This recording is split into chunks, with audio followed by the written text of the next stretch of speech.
Hello everyone, this is Anand Singh.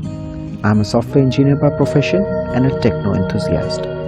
This is my first video and I'll be covering the browsers to use in your favorite Android phone, mine being OnePlus One. Each browser that I'll be covering has its own charm and use. I'll be getting into the details of each when we come to them. So let's get started. I wanted to say without further ado, but that's the most common line used on YouTube. So let's keep it simple. The first browser that I use is UC browser. Getting into it, you can see it has loads of cards, each having various functions.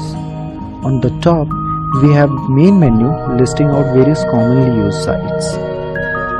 Then you have top sites, headlines, jokes, trending videos and all. You can change that from manage cards and place cards according to your need and requirement.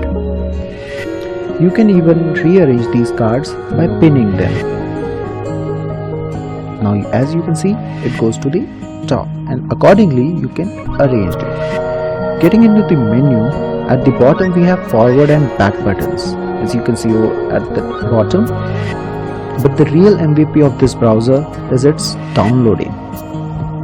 You get an amazing speed as compared to other browsers, and it also supports pausing and resuming of downloads. I often download torrents on mobile, and that is the reason you see multiple torrent files downloaded. But it's the perfect browser for downloading large files. Just next to it, you can manage files in your browser, which are segregated perfectly in categories. So if you want to download large files on your mobile, UC is the perfect browser for you. The second browser that we have is Flinks. Flinks is the most non-intrusive browser and fits perfectly when you are using mobile and click on a link, but don't want your work to be obstructed. Use Flinks to load the page and you will see that the page is loaded.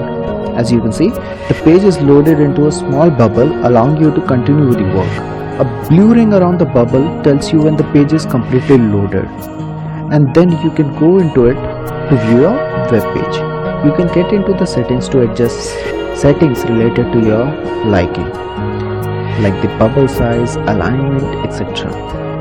It defaults to reader view. That means by default the web page is stripped of ads and formatting, thus saving data. Coming to saving data and important battery use, we have AdBlock browser. And do we even need to introduce AdBlock? AdBlock has been part of our system browser, and AdBlock browser is built by the same team.